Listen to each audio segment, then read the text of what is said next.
You're not a good person. A good person would be happy for me finding my soulmate," she said. I walked away. Now her soulmate is gone, and she's crying in front of my new life.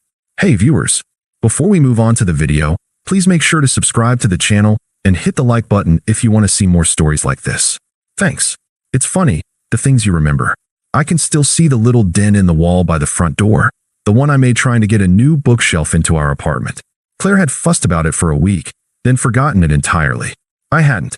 I'd planned to patch it up right before we moved into a house. A house. We used to talk about it like it was a given, an inevitability. Something solid. I was the solid one. The one who worked a steady job in software development. The one who cooked dinner. The one who remembered her sister's birthday and her dog's allergy medicine. I was the rock. Claire was the ocean. Or at least, that's what she called herself. A wild, artistic soul who couldn't be contained. It was part of her charm at first. The way she'd impulsively buy a plane ticket to a new city, or stay up all night painting, or convince me to go to a music festival with a single text. I anchored her, and she gave my life a little chaos. It was a good balance. For a long time, it was a great balance. But over the past few months, the balance had shifted. Her artistic soul had become an excuse for irresponsibility. My stability had become predictable. She started staying out late, not answering calls, and her texts got shorter and shorter. When I'd ask what was wrong, she'd get defensive. "Nothing's wrong, Leo. You're just overthinking things. Why do you always have to analyze everything?" she'd say with a dismissive wave of her hand, like my concern was an annoyance, not a sign of love. The emotional distance was the first crack in the dam, and the water was pouring in. It felt like she was already gone, a ghost in her own life, and I was the one left trying to hold on to her hand. The physical betrayal came next. It was messy, public, and utterly disrespectful. One of my coworkers, a quiet guy named Mark, sent me a screenshot of an Instagram story. It was a picture of Claire at a bar, laughing, her head resting on someone's shoulder. The caption was a quote from a poem about finding your muse.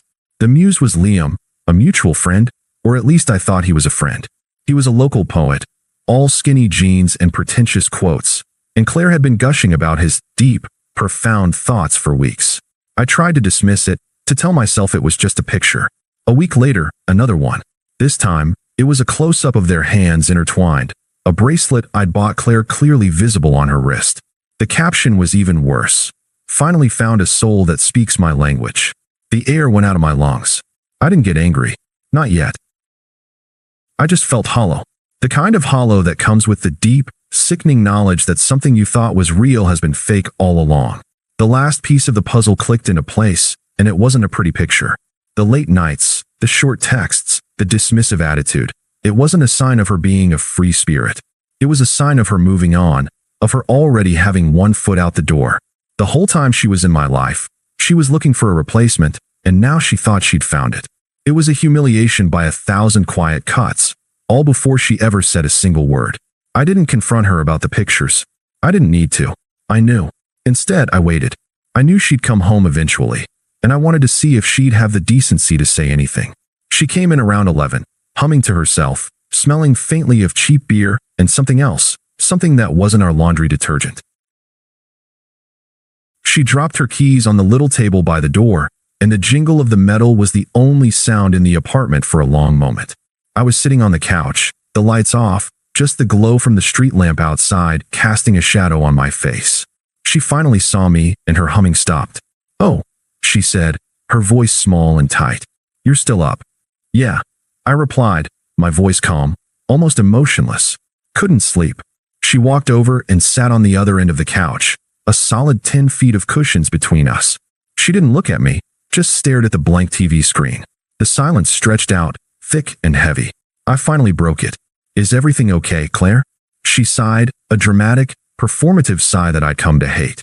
"Leo, what is with you lately? You're so heavy." "Am I?" I asked, my voice still level. "Or am I just asking you a simple question?" She finally turned to face me, and her eyes were hard.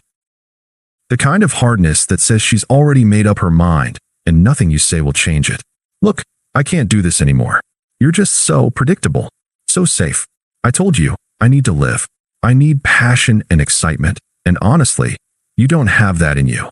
I just looked at her, and in that moment, I saw her for what she was, Not the free spirit I fell in love with, but a selfish person who was using me as a comfortable stepping stone. I found someone who understands me, she continued, her voice gaining confidence, a smug, self-righteous edge creeping in. Someone who sees the world the way I do. He's an artist. He's wild. He's everything you're not. The words didn't sting as much as they would have a few weeks ago. The emotional distance she'd created had prepared me for this moment. And is he your muse? I asked, the words a low murmur. Her eyes widened for just a fraction of a second, a flicker of panic. She hadn't expected me to know. But just as quickly, the smugness returned, more potent than before. She leaned forward, a cruel smile playing on her lips, and delivered the knockout blow. You're not a good person. A good person would be happy for me finding my soulmate. I didn't beg. I didn't scream. I didn't ask her to reconsider. I just absorbed the words, letting them hang in the air between us. The sheer, unadulterated unfairness of the statement was breathtaking. She had betrayed me, humiliated me, and now she was twisting the knife by telling me that my pain was a sign of my own moral failure. She was the one who was breaking a promise, but I was the one who was supposed to be happy about it.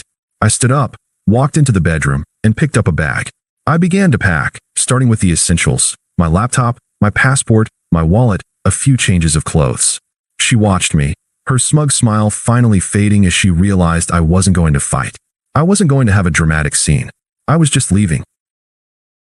What are you doing? She asked, her voice laced with a new kind of panic. I'm going to stay with a friend, I said, zipping the bag closed. Leo, don't be dramatic. I just told you what's going on.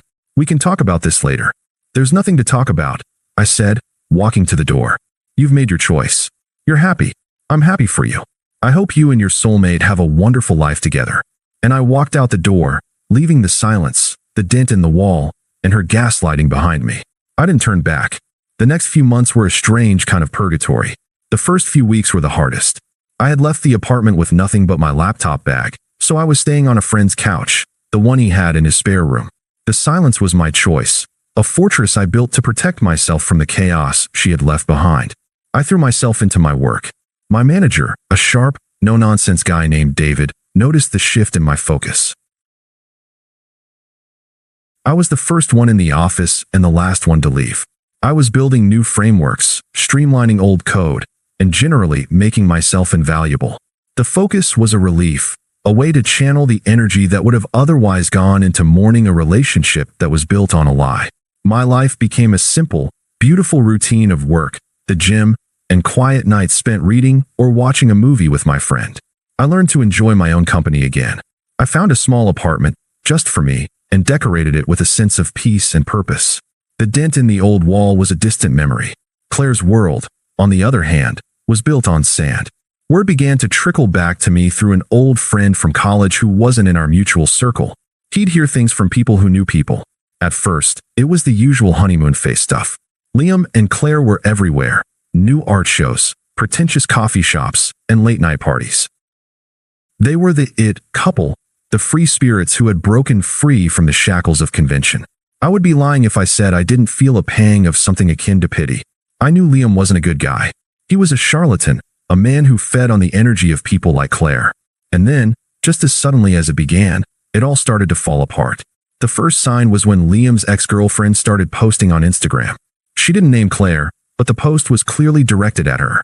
It was a cryptic quote about being a muse for a month and a cautionary tale for a lifetime. Then came the comments, a whole slew of them, from other women who had been muses for Liam. The facade of the artistic, tortured soul came crashing down, revealing him to be a serial cheater who used women for their connections or emotional support before discarding them for his next muse. The next bit of news was that Liam's art career wasn't as lucrative as he'd claimed. He was in debt, and he was getting a reputation for being an emotionally manipulative mooch. He had been charming and charismatic, but underneath it all, he was just a user, looking for someone to fund his artistic lifestyle. The final, ironic blow came a month later. Liam left Claire for another woman, someone who he called his new light, his star. He dumped her in a public post, framing it as a necessary evil for his own artistic growth. The words were almost a carbon copy of the ones she had used to break up with me. She had left me for a soulmate, only to be discarded by him in the exact same cruel fashion. My college friend sent me a screenshot of one of her latest posts, a vague, sad-looking quote about losing a part of herself. There was no mention of Liam, no mention of me. Just a lonely, desperate plea for sympathy from the online world that she had built her identity around. The irony wasn't lost on me. She had wanted to find her soulmate. Instead, she had found her mirror. It started subtly. A week after her public humiliation, my phone, which I had long since kept silenced for her number, buzzed with a series of text messages. The first was a generic, innocuous one. "Hey, just saw a pic of our old coffee shop. Hope you're doing well." I didn't reply. I didn't even feel a flicker of anything. It was like getting a spam text. 2 days later, a second message. "I'm sorry for how things ended. I was in a bad place." The apology was self-serving, still framing her actions as a result of her own emotional state. I still didn't reply. Then the desperation started to bleed through. I know I was wrong about a lot of things. I've been doing some self-reflection, and I miss our friendship. She was still trying to use her twisted logic, trying to worm her way back in with a soft, safe word like friendship, when she had clearly made it impossible. When the texts got no response, she moved on to the next tactic, weaponizing our mutual friends. A couple of them, who had clearly heard her side of the story, tried to intervene. My phone rang one afternoon, a name I hadn't seen in months flashing on the screen. Emily, one of Claire's closest friends. I answered, my voice polite but guarded. "Hey Leo, it's been a while. Look, I'm calling because I'm really worried about Claire. She's going through a really tough time, and, well, she really misses you." "I'm sorry to hear that," I said, the words as hollow as they were polite. "She says she's really changed, that she sees how much you gave up for her. She just needs a friend right now, someone to talk to. She's really sorry about everything with Liam, and, I'm not the person she should be talking to about that." I replied, a calm finality in my tone. "My life has moved on. I wish her the best, but I can't be a part of her life." Emily's voice became more insistent, tinged with a little of Claire's own manipulative energy. "But she needs you. She's all alone, Leo. You were the one who was always there for her. You were the stable one. Can't you just be a friend?" "No," I said, a little firmer this time. "I can't.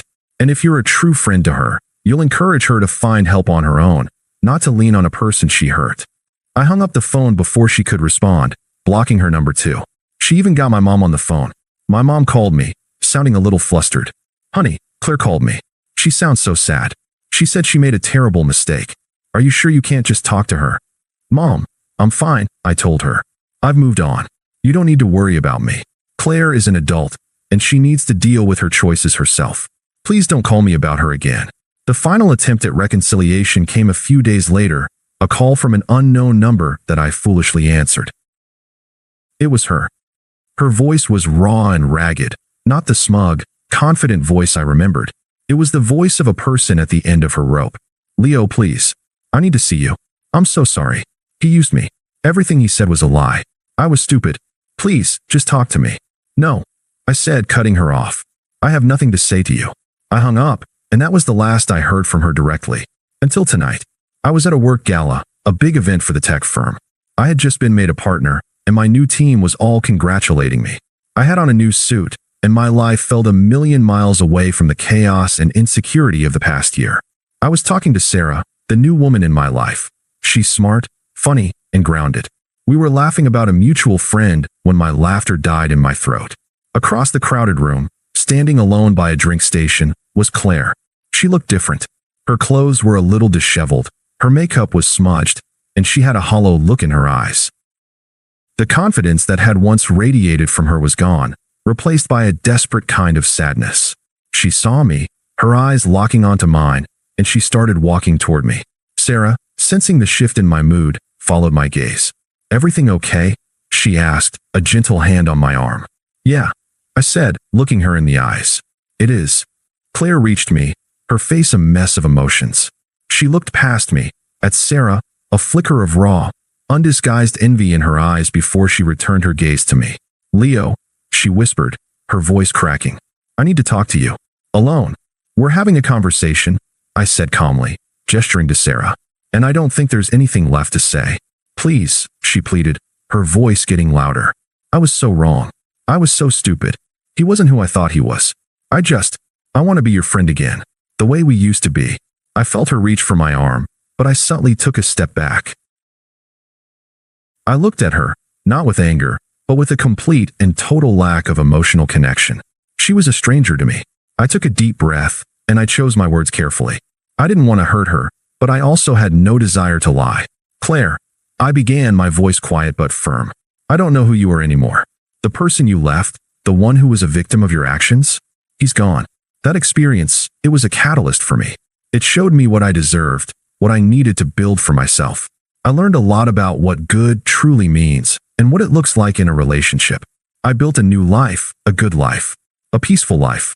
And in this new life, there is no place for you. You don't have the power to ruin it. You never did. She stared at me, her mouth slightly ajar, finally understanding the depth of my detachment. She wasn't just losing me. She was losing the person she had betrayed. I didn't hate her. I didn't feel sorry for her. I just didn't feel anything for her at all. She was an empty space in my rearview mirror. Please, she choked out, tears welling in her eyes. I'm begging you. Just give me one more chance. We could have a new beginning. I looked at Sarah, who was watching with quiet understanding. I then turned back to Claire, meeting her gaze directly. The person you wanted me to be happy for? The person you said was your soulmate? You got him.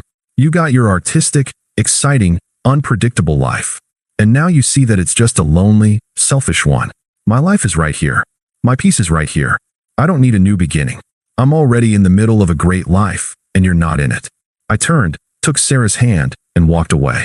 The last image I have of Claire is of her standing alone, watching me walk back to my new life, finally understanding what she had lost. The silence that followed was not one of sadness, but of utter, complete peace. Thanks for watching. Make sure to subscribe to the channel and hit the like button. What do you think about this story? Share it in the comments.